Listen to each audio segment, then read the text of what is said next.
Lasin, dia cuman eh, apa komisaris kan, dia nggak bisa mecat waktu itu, makanya dia dikatain sebagai macan ompong. Soalnya kan direktur direksi semua kan di atas dia nggak bisa mecat. Makanya itu dia simpan dalam satu banyak CD rekaman-rekaman yang dia punya. Makanya dia nantang Kejaksaan Agung kalau berani panggil dia bongkar semua. Problemnya itu waktu Ahok di dalam dia nggak bisa mecat. Itu dia lihat banyak kesalahan-kesalahan, tapi dia nggak bisa berbuat apa-apa. Sama Erick Thohir dia nggak dijadikan direktur, dia cuma komisaris. Itu apa namanya itu pembelaan dia. Kalau dia Iya. umpamanya bisa mecat, dia langsung mecat waktu itu. Jadi dia juga dicekik waktu di dalam. Nah, persoalannya itu kalau ketua BUMN nggak tahu urusan ini, ya itu baru mungkin ridiculous. Masih Ahok. Dia ngomong di media sama Erick Thohir langsung dipanggil kan ke kantor. Begitu keluar dari kantor, sejak itu dia nggak pernah ngomong lagi. Berarti gimana? Berarti mulutnya dibungkam sama si Erick Thohir. Itu kenyataan, memang begitu. Jadi kita nggak bisa ngomong kalau si Ahok nggak ngomong, nggak keluar-keluar. Dia udah.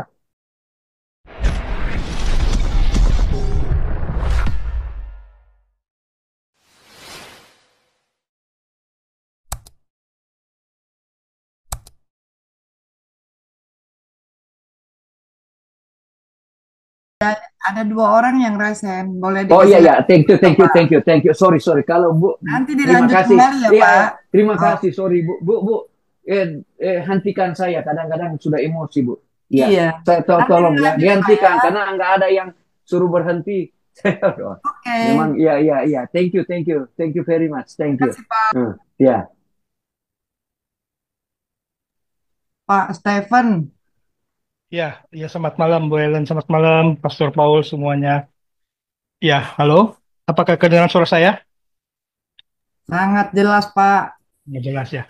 Oke, untuk yang kasus apa Pertamax ya. Kalau di sini bilang Pertalite Max. Jadi Pertalite tapi tidak antri ya. Iya, tapi kalau saya lihat berita-berita yang ada, ini kan katanya merugikan kerugian dalam setahun itu hampir 200 triliun ya. Dibilang 193 triliun. Ya, 200 triliun per tahun. Jadi kalau 200 triliun per tahun, anggaplah 5 tahun. Itu bisa sampai kerugian negara 1.000 triliun. Ya, sampai 1.000 triliun. Kalau Pertamax itu berdiri, apanya eh, diadakan tuh pada tahun 90 tahun 1999 ya.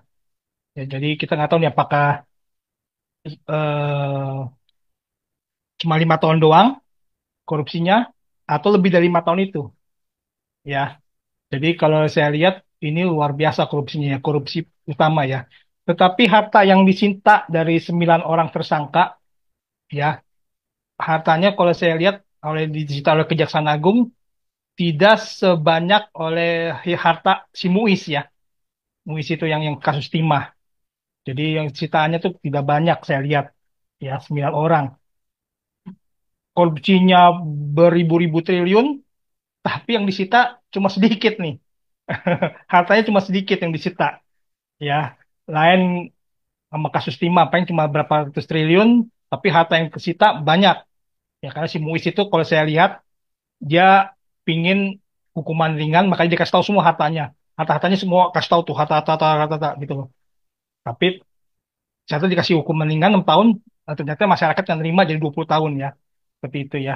Jadi ini luar biasa yang untuk kasus Pertamax ini ribuan triliun, bukan bukan ratusan triliun, tapi ribuan triliun. Ya 5 triliun, kalau 5 tahun ya.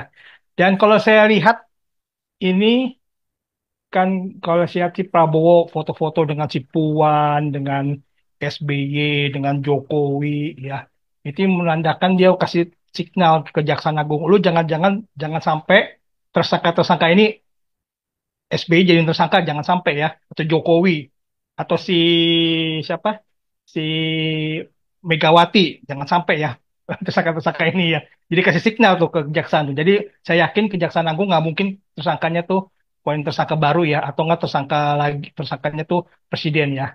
Karena ini ribuan triliun pasti kalau nggak mantan presiden, mantan wapres pasti tahu, nggak mungkin nggak tahu ya. Mantan presiden, mantan wakil presiden pasti tahu, nggak mungkin nggak tahu. Saya yakin sakinnya. Tapi si Prabowo foto-foto ya supaya kasih tahu ke signal ke kejaksaan, jangan kasih, jangan tersangkanya jangan orang-orang penting ya, orang Pertamina aja yang ini kan, ya kan, seperti itu. Terus yang tertangkap pun tuh anaknya Petral ya. Petral kan dibubarkan tuh anaknya, jadi berarti bapaknya dibubarkan perusahaannya tapi ada perusahaan anaknya gitu loh. Jadi udah benar-benar mafia banget ya, seperti itu ya. Itu yang saya lihat ya kalau Pertamax. Jadi ini kalau saya rasa sih tidak ada tersangka baru lah, cuma 9 orang ini. Dan harta yang disita negara sangat sedikit ya dibandingkan MUIS ya. Jadi eh, korupsinya begitu besar, sampai ribuan triliun, tapi harta yang disita sangat sedikit ya. Jadi ya, terus mengenai Ahok ini, saya sangka Ahok yang kasih tahu ya. Saya sangka awalnya Ahok yang kasih tahu data-data ke Kejaksaan Agung sehingga Kejaksaan Agung nangkep orang Pertamina itu ya. Ternyata pas saya lihat dia wawancara Ahok, ditanya apakah Ahok mengetahui? Tidak, dia tidak mengetahui bahwa Pertamax itu di, dioplos ya, tidak tahu dia. Nah inilah kelemahan si Ahok ini ya, menurut saya kelemahan. Karena apa? Dia sebagai komisaris utama, mestinya dia mengetahui. Kalau dia bilang nggak harus mengetahui, contohnya di perusahaan-perusahaan ini ya, perusahaan istri saya aja gini ya, itu pakai istri saya tahu siapa nih yang nyolong di perusahaan tersebut. Oh ternyata direktur keuangan, pecat langsung direktur keuangannya. Nah aku mesti begitu. Kalau namanya komisaris utama, dia harus pakai mata-mata cek siapa yang nyolong di perusahaan tersebut. Depak, kalau pecat, kalau tangkep, seperti gitu. Nah itu kan berarti kalau saya lihat istri saya sampai ngelihat wawancara Ahok, cuma tong kosong bunyi nyaringnya si Ahok ini, tong kosong bunyi nyaringnya cuma bacot gede doang, tapi nggak ada isinya, ya kan? Kalau namanya itu kan dia harus bisa dia. Kalau namanya komisaris sultan dia harus kirim mata-matanya, kan gajinya miliaran, dia bisa kirim dong satu doang mata-mata masukin Pertamina, siapa sih yang nyolong gitu loh, ya kan? Mesti tahuan, oh ini yang nyolong nih, dapat mestinya tangkep, ya kan? Nah dia nggak tahu, ya jadi ada dua, kenapa mungkin aja dia nggak tahu karena lalai, gagal, atau kedua dia diam-diam, dia tahu tapi diam-diam aja, ya udah dia dapat duit kok berapa miliar kan gajinya Pertamina itu 1 miliar lebih, 2 miliar, kalau bisa 1 miliar lebih, apa 2 miliar per bulan, bayangin ya. Jadi itu Saya, mereka tuh gaji saya tinggi info, pun 1 miliar lebih pun mereka istilahnya yang ketangkap ini 1 miliar lebih nih, gaji-gaji semua 1 miliar lebih per bulan ya, masih korup. Jadi percuma nih, mereka tuh emang mentalnya mental korup ya. Jadi kalau saya mental korup instruksi ya, sebentar, Stefan. ya, Si ya, Ahok itu udah jelasin, dia cuman uh, komisaris kan, dia nggak bisa mecat waktu itu, makanya dia dikatain sebagai macan ompong. Soalnya kan direktur, direksi semua kan di atas dia nggak bisa mecat. Makanya itu dia simpan dalam satu banyak CD, rekaman-rekaman yang dia punya. Makanya dia nantang Kejaksaan Agung, kalau berani panggil dia bongkar semua. Problemnya itu waktu Ahok di dalam dia nggak bisa mecat. Itu dia lihat banyak kesalahan-kesalahan, tapi dia nggak bisa berbuat apa-apa. Sama Erick Thohir dia nggak dijadikan direktur, dia cuma komisaris. Itu apa namanya itu pembelaan dia. Kalau dia ya, umpamanya bisa mecat, dia langsung mecat waktu itu. Jadi dia juga dicekik waktu di dalam. Nah, persoalannya itu kalau ketua BUMN nggak tahu urusan ini, ya itu baru mungkin ridiculous, itu aneh. Nah, si Erick Thohir ini bisa keseret juga. Itu jadi yang you bilang Ahok di dalam nggak bisa ngapa-ngapain, memang dia nggak bisa ngapa-ngapain. Dia nggak ada power untuk mecat. Itu itu pembelaan dia. Udah lanjut deh. ya, ya, mungkin saya bisa pahamin maksudnya Pak Andi.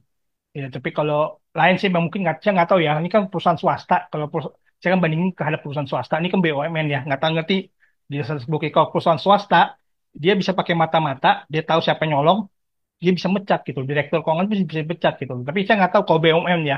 Mungkin juga si Ahok mestinya ngomong, saya sudah kasih tahu si Thohir tentang kecurangan ini, tapi nggak misalnya Erick Thohirnya nggak mau nanggepin nggak apa-apa. Nah itu mesti ngomong di situ pas wawancara kan, gitu loh. Cuma dia nggak ngomong, cuma ngomong, oh itu ada ini, ada ini, ada ini.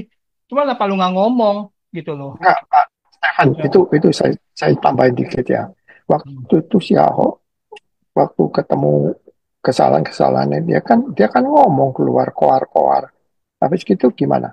Dia langsung dipanggil sama Erick Thohir, disuruh jangan ngomong di luar kan. Dia udah ngomong, dia udah mulai koar-koar. Masuk TV sana, masuk di website sini, dia ngomong. Masa ada orang katanya udah pensiun berapa puluh tahun tapi gaji masih terima. Itu kan Ahok ketemu semua masih Ahok. Dia ngomong di media sama Erick Thohir langsung dipanggil kan ke kantor. Begitu keluar dari kantor, sejak itu dia nggak pernah ngomong lagi. Berarti gimana? Berarti mulutnya dibungkam sama si Erick Thohir. Itu kenyataan, memang begitu.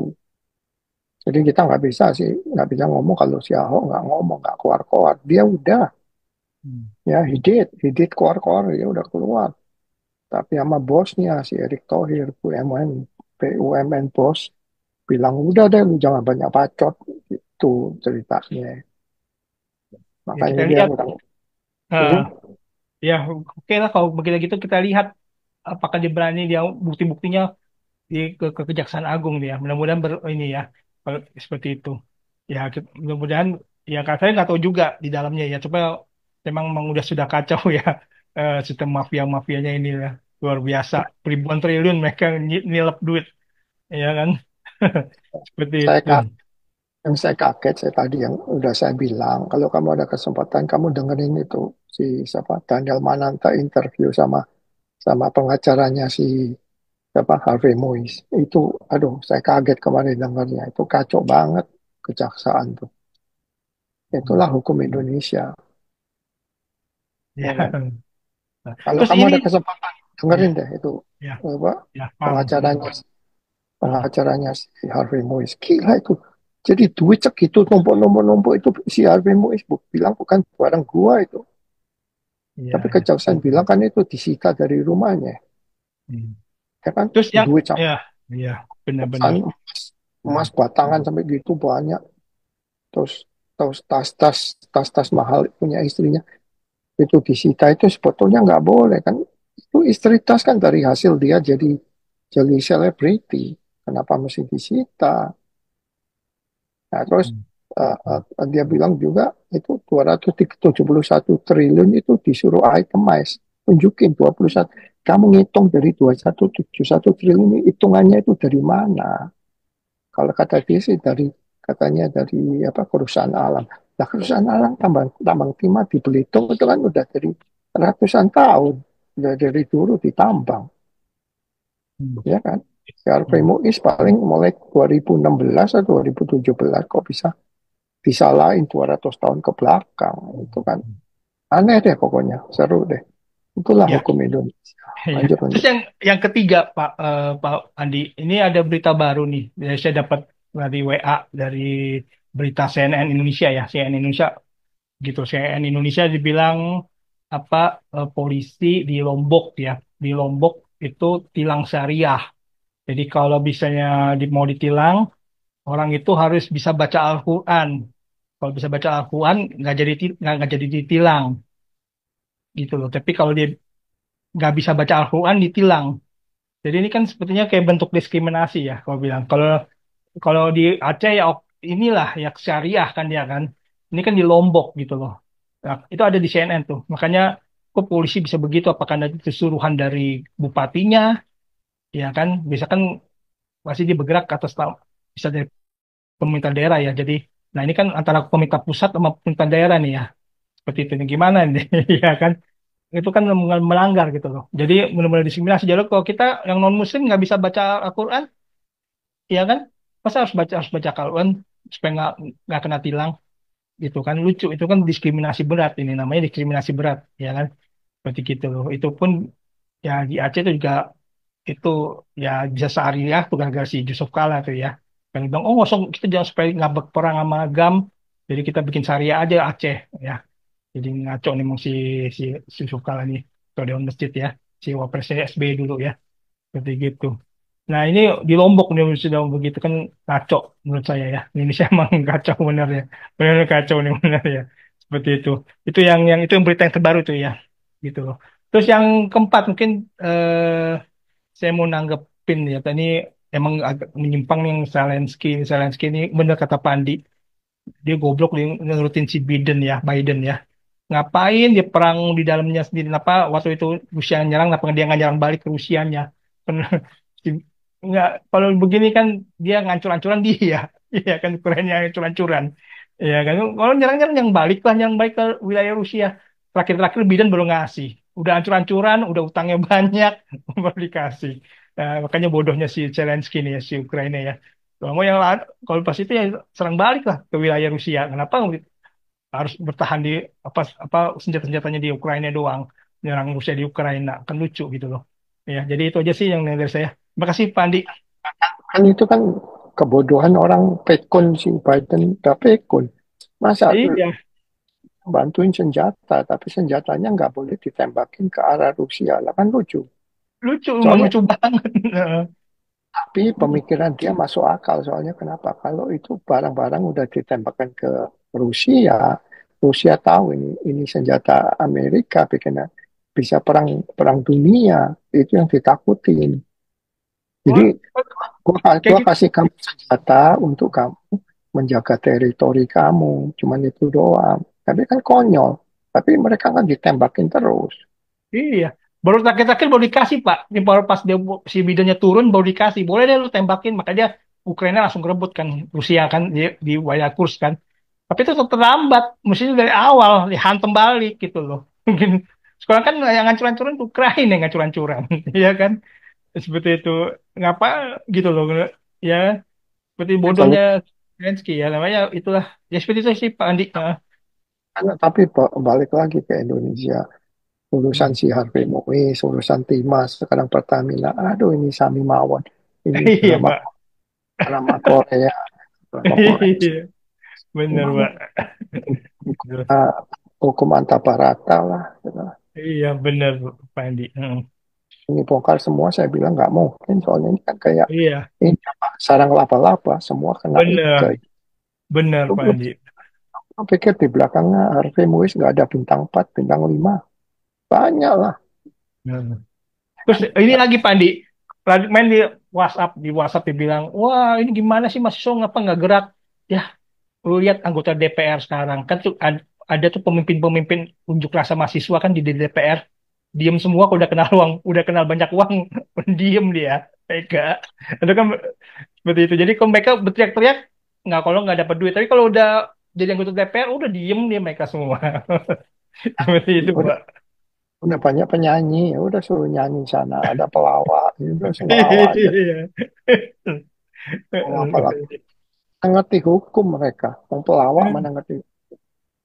Ya kan. Pokoknya dipilih rakyat, terkenal. Ya udah. Otaknya nggak ada.